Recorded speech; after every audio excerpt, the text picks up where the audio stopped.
Je suis Rosalie Marcil, l'animatrice de cette nouvelle émission sur les animaux qui mettra de l'avant la relation de confiance et ou de respect entre l'humain et l'animal. J'ai eu la chance d'aller rencontrer des gens qui côtoient des animaux à tous les jours et ce sera un bonheur pour moi de vous présenter les 12 prochains épisodes.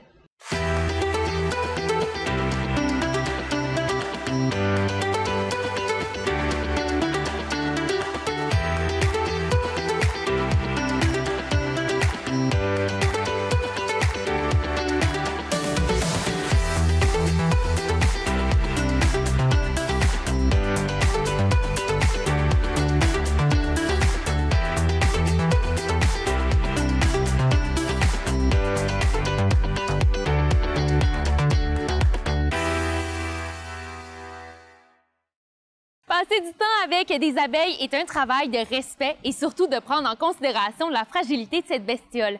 L'abeille travaille pour les apiculteurs, mais l'apiculteur donne de son temps aux abeilles pour faire en sorte de donner le meilleur miel possible. Dans cet épisode de Présence animale, partons à la découverte des abeilles avec Chantal Picard de Miel Picard.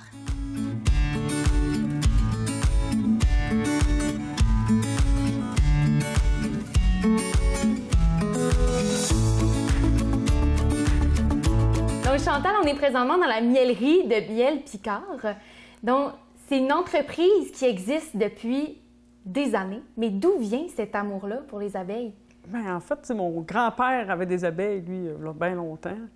Je ne sais même pas depuis quand, là. Oui, ça fait tellement longtemps. Mais tu sais, comme ici, c'est depuis 1975 environ, là, que mon oncle André a racheté l'entreprise de mon oncle. De mon grand-père, je me répète, pardon. Puis, c'est ça. Moi, quand j'étais petite, mon père avait des abeilles aussi. Il était apiculteur un bout de temps de sa vie.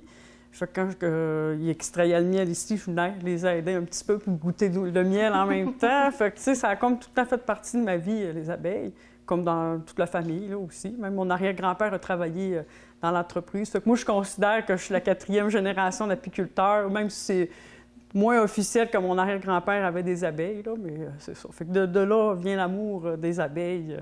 C'est ça, c'est familial depuis toujours, finalement. C'est assez à travailler avec précaution, tu sais, c'est assez petit. C'est quoi les défis que tu dirais, justement, de travailler avec les abeilles? Bien, les défis, moi, je trouve, avec l'expérience que là j'ai, c'est vraiment de les garder vivantes. Passer l'hiver, c'est le gros défi de l'apiculture, parce que nous autres, la saison hivernale est longue, là, fait que ça, c'est un bon défi. Sinon, jouer dans les ruches, bien, avec l'expérience, ça devient plus facile, là. Mais au début, c'était tout le temps la peur d'écraser la reine en sortant un cadre, là, parce qu'il n'y en a rien qu'une, si tu la tues, bien là, tu fais du retard dans ta ruche, puis elle est indispensable, là. Fait que c'était là, au moins, le gros défi du début. Puis maintenant, avec l'expérience, comme je dis, c'est de s'assurer de les garder vivantes, de les faire passer l'hiver, là. Fait que c'est ça, un gros défi en apiculture. Justement, dans les précautions que tu as dit, si la reine meurt, il arrive quoi dans une ruche? Bien, souvent, la ruche elle-même va se relever une reine. Dans le fond, ils vont partir une cellule royale à partir d'un œuf qu'ils vont nourrir de gelée royale, puis ça va devenir une reine grâce à ça. Fait que l'alvéole dans lequel ils vont l'avoir mis va être construit plus grosse un peu pour lui faire de la place. Puis si jamais il n'élève pas de reine, même nous autres, on peut intervenir, tu sais, on peut essayer d'introduire une reine qu'on achète d'un producteur, ou il y en a qui les produisent eux-mêmes, là, nous, on les achète. Puis, mais malheureusement, des fois, il y en a qui veulent rien comprendre, puis mais gars, ça, on peut pas rentrer dans la ruche pour leur dire quoi faire, non, là. Fait que c'est ça, un gros défi. Il faut leur faire confiance, puis intervenir, mais les laisser travailler, c'est eux qui ont le dernier mot pareil. Donc, il n'y a pas de chicane, là.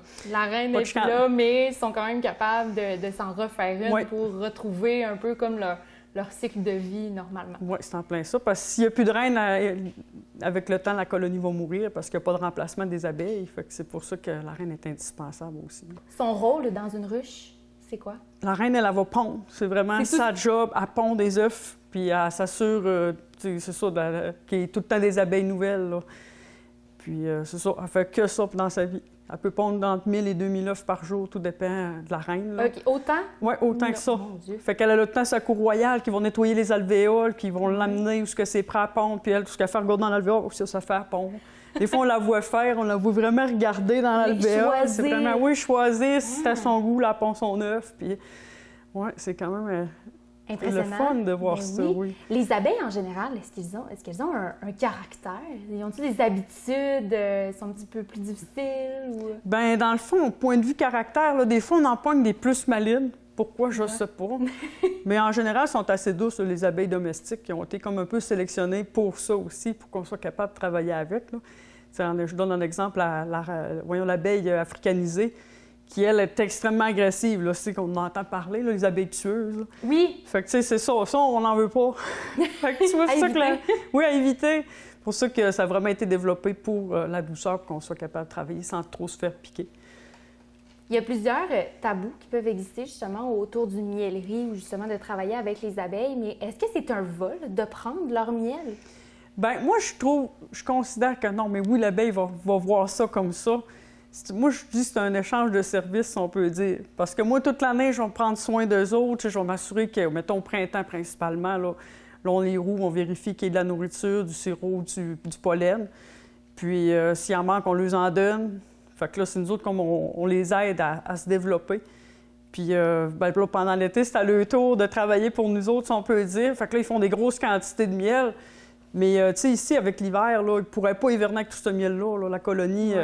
elle vient probablement juste à une hausse. Fait que, tu sais, elle en aurait trop, là, ça viendrait cristalliser. Parce qu'elle, à la base, elle vient de l'Europe. Probablement que là-bas, n'ayant pas l'hiver, ça lui permet d'avoir des réserves dans les temps où il n'y a pas de fleurs. Mais tu sais, ici, l'hiver, ils ne peuvent pas rien faire pareil. Là. Fait que c'est pour ça qu'on se permet de prendre le miel. Mais oui, comme je dis, je considère que c'est en échange de toutes les interventions qu'on a faites pour les aider. Là. Fait que c'est ça. En hiver, est-ce qu'elles produisent un peu de miel ou sont vraiment aucune fonction? Ils sont en attente du printemps, toutes grappées en une grosse motte, ils se gardent au chaud ensemble, puis ils attendent le printemps. C'est un peu comme une hibernation. Oui, mais ils ne dorment pas. Ils vivent bien tranquillement. Ça doit faire un peu comme les pingouins, là, ceux de l'extérieur rentrent dans la colonie pour se réchauffer, puis ça se garde tout le temps à 35 degrés environ. Ouais. Une bonne grappe. Il faut qu'il y ait assez de monde, sinon au printemps, ils ne seront pas capables de redémarrer. Fait que d'après moi, peut-être 15 000 abeilles là, pendant l'hiver qu'il doit y avoir dans les ruches. 15 à 25 000, tout dépend des grosseurs. Là. Et au printemps, est-ce qu'on ressort quand même environ le même nombre? Il doit en avoir quand même. Bien, il y en a qui meurent pendant l'hiver, c'est sûr, les vieilles abeilles. Là. Celles qui passent l'hiver, c'est celles qui sont nées en dernier à l'automne. Fait que c'est eux autres qui vont passer tout l'hiver. Dans le fond, ils réussissent à vivre, mettons, c'est peut-être 180 jours l'hivernation. Parce que là, ils ne travaillent pas trop fort, justement. Ils réchauffent juste, sont au repos, ils regardent la colonie au chaud, la reine. Fait que, tu sais, ça leur permet de vivre plus longtemps. Fait qu'on peut vraiment considérer que l'abeille se tue à l'ouvrage parce que l'été, elle vient environ 45 jours. C'est à force de travailler, d'aller chercher le miel puis tout ce qu'il faut pour la colonie. Le miel, c'est quelque chose que plusieurs prennent depuis des années. Mais c'est quoi les bienfaits, justement, d'avoir cette habitude-là de prendre du miel? Bien, c'est sûr que c'est un sucre plus naturel, c'est pas transformé, puis tu as tout le temps des petites parties de pollen dedans, c'est super bon pour la santé. Sinon, bien, c'est quand même antifongique, antibactérien. Nous autres, on considère que c'est comme prendre des antibiotiques tout le temps, fait qu'on ne prend jamais le rhume pratiquement, nous autres. Fait qu'on dit c'est comme si on était ces antibiotiques. Ben oui. Tu sais, c'est quand même... une protection. Ouais. Tu nous as parlé beaucoup de la reine, mais il doit y avoir d'autres sortes d'abeilles aussi. Comment on les différencie? Bien, dans le fond, il y a l'ouvrière. C'est elle qui est en plus grand nombre dans la ruche parce que c'est elle vraiment qui est nécessaire à toutes les tâches. Puis elle est plus petite un peu que le faux bourdon puis la reine. Fait que la reine, elle, on la distingue parce qu'elle a vraiment plus un gros abdomen, là, plus long, plus gros. Puis le faux bourdon qui, lui, est le mâle dans la ruche. Lui, il va avoir des plus gros yeux puis il est plus gros aussi, là. OK. Plus bâti un peu. Oui, il est vraiment plus gros. On le voit. Tu sais, quelqu'un moins habitué, il va penser c'est la reine, mais là, quand tu regardes comme il faut les gros yeux, là, on voit que c'est un faux bourdon. Puis lui, ces gros yeux-là, ça lui sert à repérer les reines quand ils sortent pour aller les féconder. Parce que sa tâche principale à lui, c'est ça, féconder les reines. OK. Puis une fois qu'il a fécondé une reine, bien, il meurt. Son travail il sera produit une fois, puis c'est fini là. Oui, mais ils sont indispensables. Ça en prend, même s'il ne se reproduira peut-être pas une fois dans sa vie.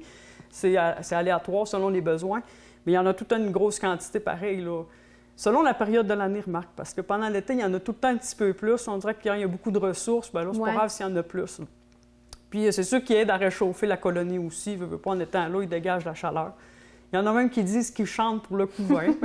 C'est le fun de penser ça, là. Et la reine, comment on la différencie des autres, est plus grosse? Oui, plus grosse. Plus longue, puis l'abdomen est plus gros, là. Mais sinon, tu sais, la tête, ça ressemble un peu d'une ouvrière, là, mais c'est vraiment l'abdomen qui est différent. C'est vraiment on la différencie vraiment avec la grosseur. C'est vraiment ça. OK. Vous travaillez à tous les jours avec des abeilles aussi. Oui.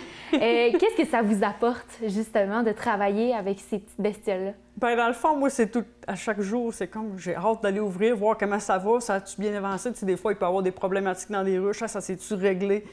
Puis, tu sais, quand on ouvre une ruche, l'odeur que ça a, c'est vraiment le fun, ça sent bon.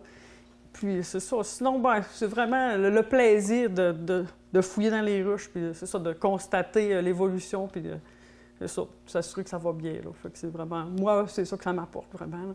D'avoir des abeilles, c'est pas comme s'occuper d'un chien ou d'un chat, c'est très, très différent. Oui. Comment on réussit à avoir comme un lien de confiance avec une ruche?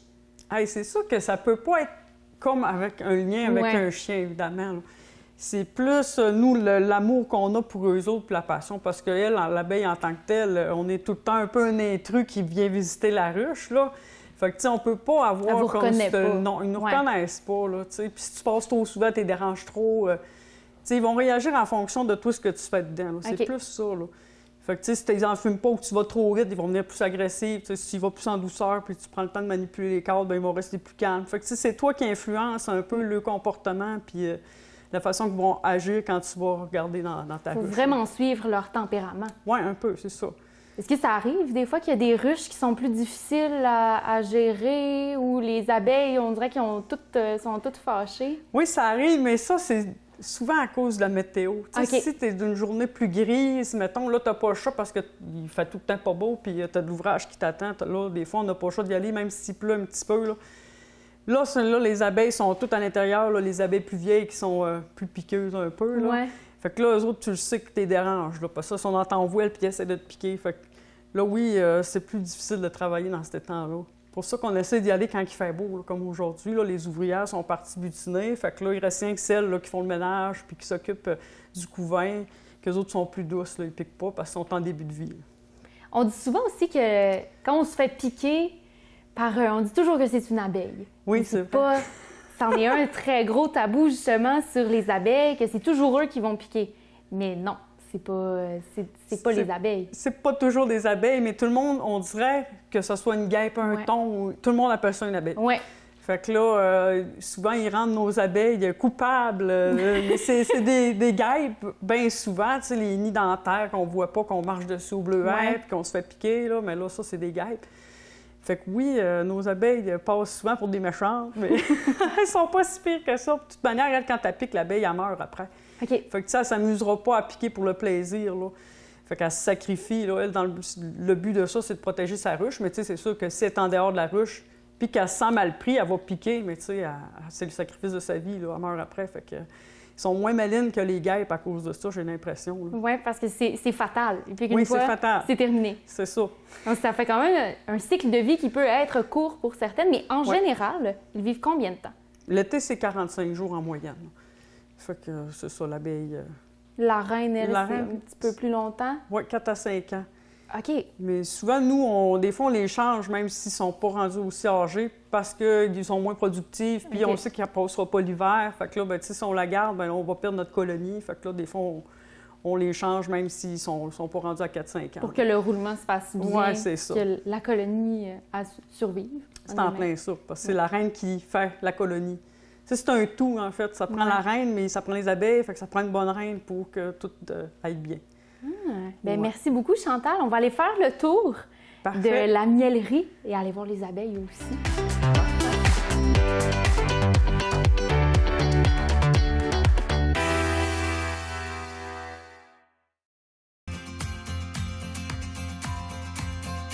La série Agir pour l'avenir revient pour une deuxième saison avec des conférences, des reportages et des entrevues avec différents collaborateurs. Elle vise à mettre en valeur les organisations et les gens qui ont comme mission de protéger l'environnement. Produit en collaboration avec divers partenaires et avec la participation financière de la MRC de Maria-Chapdelaine.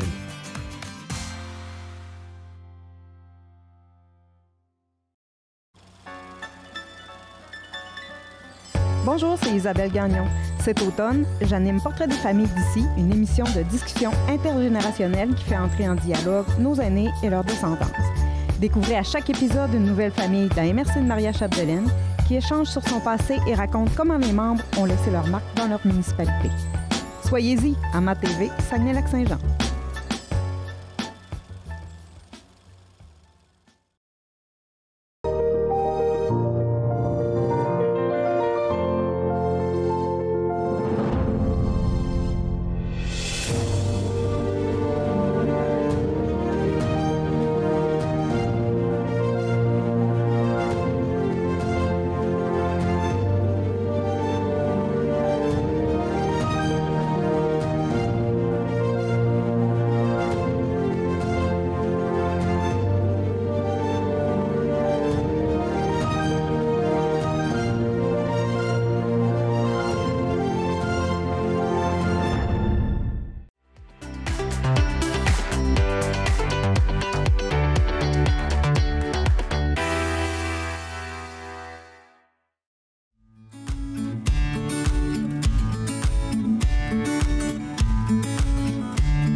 Ça, c'est des ouvrières? Oui, c'est toutes des ouvrières. Puis, les plus petites, j'en voyais une tantôt. Elle vient de naître. Elle est plus petite, puis elle est plus grise. Là. Puis les autres sont plus âgées un petit peu. Là. On voit qu'ils sont plus grosses. C'est ça, quand vous parlez de la reine? Oui, bien ça, là, c'est des amorces, justement, de cellules royales. Là. Fait que là-dedans, ils mettraient un œuf, puis là, ça deviendrait une reine. Fait que ça, c'est... Des fois, ils s'amusent à les fabriquer. On dirait que c'est un site, là, c'est le bon temps pour multiplier, diviser la colonie, là. Fait que ça arrive de ça. Les petits œufs dessus? Oui, l'autre bord, j'en ai, là. Puis c'est le tien, tu vois. Moi, je suis plus en larve, puis un petit peu d'œuf là. Ouais, comme moi, j'en ai ici, tu le drôle. Oui. Les ronds là. Mais c'est pas évident de les voir. Là, ici. Tiens. Hop. C'est-tu ceux qui sont refermés? Ouais, ça, c'est des œufs? Oui, non, ouais, c'est l'œuf qui est devenu une larve. OK. Un nymphe. Après ça, là, il opercule la cellule. Elle fait son dernier stage. On voit dans le coin, il y a des abeilles, justement, qui vont rentrer à l'intérieur. Ils vont manger. Ils vont nourrir les autres. Ils vont nourrir les petits bébés. Comme là, elle est en train de se remplir de miel. Mais moi, je voulais vous montrer le pollen ici aussi. Ah, c'est tout ce qui est jaune? Oui, jaune, orangé, là, ça, c'est du pollen. Puis ça, c'est du couvain de faux-bourdon. Fait que, il est plus gros comparativement à l'ouvrière que c'est là, dans ces petits trous-là, là, que ça va être des ouvrières. Mais là, j'ai pas de faux-bourdon sur ce code-là, mais j'en trouve un, là, je vais venir vous montrer. Puis Gorelle, là, j'en ai vu une qui avait du pollen, c'est pattes. Ah, là, gars. Des petites boules de pollen accrochées sur ses corbeilles à pollen. Wow. Fait que là, souvent, ils rentrent ça, puis ils compactent le pollen avec le tête. Ils rentrent le tête, puis ils compactent ça. Puis ça fait comme lacto-fermenté. Puis là, ils appellent ça après ça le pain d'abeille. Puis ça, c'est pour nourrir le couvain principalement. C'est la source de protéines. Fait que quand il n'y a plus assez de pollen dans une ruche, là, à un moment donné, ils mangent le couvain pour avoir des protéines. Ils font comme du cannibalisme. Là. Ça, quand on voit ça, c'est un signe de carence en pollen. Mais là, on voit que c'est un site, là, il y en a en tabarouette. Là. Fait que ça va bien. Ça développe bien une colonie dans ce temps-là. Si on a la météo idéale, là, les ouvrières, ils s'occupent pas de nous autres. Ils sont bien trop occupés à aller chercher du nectar puis du pollen, justement. Fait qu'ils piquent pas. Ils piquent, bien. Ils sont occupés. Oui, bien là, comme je travaille... S'ils sentent un danger, ils vont piquer. Mais là, ils sont occupés, ils travaillent. C'est en plein ça, ils travaillent à s'occuper de nourrir tout ce couvain-là. Parce que le couvain, il manipule un peu les abeilles. Il envoie des phéromones pour se faire nourrir plus souvent. OK. Fait qu'ils essayent de manipuler les abeilles ouvrières, les nourrices. Fait qu'elles, souvent, la regardent. Ah, on a déjà eu de la bouffe, là, ils s'en vont. OK. Là, des fois, de même, là, elle est peut-être en train de nourrir. Là. Puis ils nourrissent avec une pâte, une pâtée de genre, c'est du pollen mélangé avec du nectar. Comme elle-là, là. Elle qui a rentré. Elle doit être en train de nourrir quelqu'un. Mais tu sais, on voit là, bien la différence entre une guêpe, là. Tu sais, la guêpe, elle est vraiment noire et jaune ou noire et blanche. Elle est plus orangée, l'abeille. Orangée brunâtre. Tu sais, comme là, ils viennent juste de le rentrer, le miel là, tu vois, il est pas prêt, il est bien liquide, comme de l'eau. Je vais essayer de montrer. Hein. Tu sais, si je pèse dessus, là, ça colle comme une petite goutte d'eau. Parce qu'il n'est pas assez évaporé encore, là. Fait que là, c'est vraiment plus du nectar qui viennent juste de rentrer. Puis les abeilles, comment ils produisent le miel? Bien, dans le fond, c'est chaque abeille va aller chercher dans les fleurs le petit nectar. C'est pratiquement comme de l'eau. Fait que là, ils stockent ça dans le jabot. C'est un petit réservoir qu'ils ont à l'intérieur d'eux autres. Puis ils l'amènent jusqu'à la ruche. Puis là, rendu à la ruche, ils vont le transférer à une autre abeille qui, elle, va aller le stocker dans une alvéole. OK. Fait que là, dans la période qu'elle a dans son jabot, le petit nectar, il y a des petites enzymes qui vont aider à la conservation du miel qui sont ajoutées dedans. Ça se fait naturellement. Là. OK. Fait qu'après ça, une fois que c'est stocké dans les alvéoles, les ouvrières, ils vont ventiler pour évaporer le nectar jusqu'au temps qu'ils viennent au bon pourcentage d'humidité pour qu'il se conserve. C'est ça qui fait qu'il va se conserver aussi. Fait que c'est vraiment du nectar évaporé. C'est ce qui donne le miel. Il n'y a aucun ajout ni rien à part les petites enzymes que les abeilles qui s'ajoutent naturellement. Tiens, fait que je vais continuer ma petite visite, mais tu peux t'approcher si tu veux. Tiens, fait que là, ces abeilles-là, nous autres, ça fait peut-être quelques jours qu'ils sont sortis des bleuetières. Puis là, ce que vous faites, c'est comme de la petite boucane. Oui, ça sert vraiment à... Parce que les abeilles, elles, se gorger de miel. Regarde, tu vois, ils s'en vont avec le petit paille. Ben, le petit crâne, le petit langue. Je me souviens plus le vrai nom scientifique Proboscis, je pense, le vrai nom. En tout cas, avec le petit langue, là, ils vont se gaver de miel puis de nectar. Parce que là, ils pensent que c'est comme si la ruche allait brûler. Fait qu'ils prennent pas de chance, ils se remplissent bien plein. Au cas où il faudrait qu'ils partiraient. Fait que là, il y aurait des réserves avec eux autres. Fait que ça fait qu'ils viennent bien pleines puis gorgées de miel. Fait qu'à cause de ça, ils piquent moins. Fait que nous autres, ça les calme dans le fond. Puis ça change aussi l'odeur. Si, mettons, il y aurait des abeilles qui viendraient me piquer, le venin, des fois, les rend un peu plus agressifs. Ils vont avoir envie de piquer plus. OK. Fait que la fumée change les odeurs aussi. OK. Tu sais, si je me ferais piquer, là, ben, je m'enfumerais un petit peu la main, ça changerait l'odeur, puis là, je me ferais moins piquer. C'est ça que ça donne. Ça, il est tout operculé. C'est des petites qui vont venir au monde à peu près dans une semaine. Ouais. Fait que tout ce qui est fermé... Tout ce qui est fermé, là, tout operculé. Ça va rouvrir, puis il va y avoir plein de nouvelles abeilles. C'est ça. Plein de nouvelles abeilles. Fait que c'est ça, on se fait tant de l'espace pour sortir, pas trop de écraser, puis c'est tout le temps comme... On fait semblant que la reine est sous le cadre quand on va sortir, il ne faut surtout pas l'écraser. Bien, tout d'un coup, ça se peut... ça peut arriver. Qu'elle soit là. Ou ça m'est déjà arrivé de sortir un cadre au début quand j'ai commencé, puis de voir la reine rouler. Je suis comme, oh, je l'ai tuée. Maudine. Fait que là, j'identifie la reine, la ruche, il n'y a plus de reine ici. Fait que là, dans le fond, moi, je regarde tout le temps mon cadre, voir c'est quoi qu'il y a dessus. Lui, c'est du miel puis du pollen, j'ai pas la reine. Fait que là, lui, je peux le mettre à terre là, pour avoir de l'espace pour travailler. Hey, on les entend jaser. Direct dedans. Fait que c'est ça, une ruche, c'est l'ensemble complet des hausses qu'on a là. C'est tout ce bac-là? Oui. Elle, je l'ai laissée ouverte parce que tantôt, on va rajouter de l'espace, on va mettre une hausse pour qu'il puisse continuer de remplir de miel. Fait que là, c'est comme pour qu'on voit mieux les autres, j'ai laissé l'espace. Là. Fait que là, quand on ouvre la ruche, on regarde tout le temps l'état de la colonie. Fait que là, tu sais, je vois, il y a du monde en masse. Fait que là, après ça, je sors mes cartes, puis je fais comme tantôt, je regarde voir ce que tu... Parce que là, je cherche dans le fond soit la reine ou des traces d'une reine. Pour savoir si j'ai une reine, il faut que je m'assure qu'il y ait des œufs. OK. Fait que là, tu cherches... Oui, je vérifie qu'il y ait des œufs à quelque part. Comme là, c'est plus du miel, pollen, il y a un petit peu de faux bourdon ici, là en bas. Là. OK. Mais il n'y a pas d'œufs. Fait que moi, je préfère m'assurer vraiment qu'il y ait des œufs avant de fermer, parce que là, on va refaire une visite, mais juste peut-être dans 15 jours. Là. Fait que, je vais être sûre dans ce 15 jours-là qu'il y ait bien une reine. S'il n'y en a pas, il faut intervenir, parce que sinon, maintenant, je vais perdre la colonie. OK. Puis, ou bien en mettre une nouvelle. Oui, c'est ça. Si jamais j'ai pas de reine, je vais mettre une nouvelle reine. Ah, tiens, là, ici, j'ai des œufs. Dans les petits picots blancs minuscules, gros comme la pointe d'une aiguille. Fait que là, dans le fond, dans cette ruche-là, il n'y avait pas de reine. Ou ils sont en train d'en... Il y en a peut-être une aussi. OK. Parce que des fois, quand ils viennent qu'ils manquent d'espace, comme je te disais tantôt, bon, il y a assez de monde, OK, on divise la colonie. OK. Fait que là, nous, c'est pour ça qu'en passant, on passe en moyenne aux 10 jours. OK. Pour que si jamais il y a un problème, plus de reine ou qu'ils fabriquent des cellules, pour pas que ça l'essaime ou pour rajouter une reine. OK. C'est ça. Fait que là, quand on voit ça puis qu'il y a déjà une reine, on enlève ça. Sinon, ça va créer un essaim puis là, on va perdre la colonie. Bien, la moitié des ouvrières. Okay. Ah, regarde ici, on les voit peut-être mieux, les œufs, dans les alvéoles de faux bourdon. Là. Ah oui. Le petit blanc? Oui, c'est ça. Fait que ça, c'est minuscule. Puis là, tu vois, il est comme un peu plus penché vers le bas. Oui. Ça veut dire qu'à peu près 3 jours. Là. Ils vont sur le bord de devenir une naître. petite larve. Ouais. Tu vois, gars, elle en avait 12 de démarrer. Ben voyons donc. Il était craqué? C'est rien que parce qu'elle manquait d'espace. Comme là, ben, je vais toutes les enlever. OK. Fait que là, on voit le miel Avec une abeille qui est en train d'y goûter. Là, tu vois, des fois, on en fait tomber ces abeilles, mais ils vont toutes se nettoyer, ils vont se licher, puis ils vont toutes le ramasser. Mais les ruches, vous les déplacez quand même assez régulièrement. C'est comme là, eux, ils arrivent d'une bleuetière.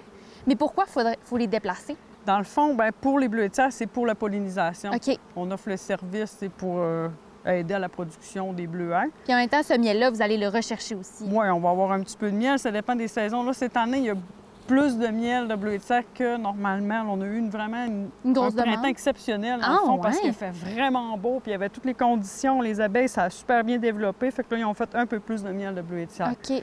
Parce que des années, tu sais qu'il y en a moins, mais là, vraiment, cette année, il y en a un petit peu plus. Là. Fait que là, c'est pour ça qu'il faut faire de l'espace. Fait que là, c'est ça. Après ça, on les redéplace, on les amène dans les champs de fleurs. Là. Puis des fois, on les redéplace dans l'été pour aller polliniser du canola ou du sarrasin aussi. Fait que, c'est comme de l'entraide pour les producteurs parce que nous autres, ils nous laissent gratuitement mettre les abeilles chez eux. Fait que en échange de services, des fois, bien, on amène selon leurs besoins. Là, on leur amène des ruches. Fait que c'est pour ça. Puis c'est pour suivre les floraisons aussi qu'on déplace les ruches. En même temps, vous vous aidez mutuellement. En apportant vos abeilles, bien, eux, ils vont faire polliniser leurs bleuets ou leurs champs. Puis vous, en même temps, bien, ça vous fait du miel. Oui, c'est en plein ça. Fait que c'est donnant-donnant, si on peut dire. Fait qu'on, c'est de l'entraide beaucoup. Oui, un peu comme les abeilles qui travaillent pour vous. Oui, c'est ça. Vous travaillez pour les abeilles pendant l'hiver. C'est ça. Bien, moi, je trouve on travaille beaucoup pour les abeilles printemps puis l'automne. Là, l'été, c'est eux qui travaillent. C'est eux qui travaillent pour vous. Oui, parce qu'ils nous ramassent du miel. Puis eux, ils arrivent de bleuetière. Oui, c'est en plein ça. Fait que ça fait du miel de bleuet. Oui, ce qu'il y a là actuellement dans les ruches, c'est pas mal du miel de bleuet. Tiens, fait que moi, là, celle-là va être prête. Je vais y remettre un cadre vide pour que la reine puisse continuer de pondre. OK. Après ça, une grille, puis je vais mettre 2 étages pour le miel parce qu'elle a assez de monde pour produire quand même une bonne quantité de miel. OK. On rajoute un étage dans le fond. Ce que j'ai mis là, ça, c'est une grille garde-reine. C'est juste pour que la reine reste dans les chambres à couvain d'en bas. OK. Puis nous autres, ça nous permet de, quand on va aller enlever la hausse à miel, d'avoir moins à fouiller pour pas souffler la reine dehors. OK. Pour être sûr que la reine est en bas. Ça a l'air de rien, mais grâce à ma visite dans les ruches d'abeilles, j'ai pu me désensibiliser et découvrir une espèce magnifique qui travaille sans arrêt. Dans le prochain épisode de Présence animale, l'éducation sera mise en lumière avec la maître chien France Bergeron.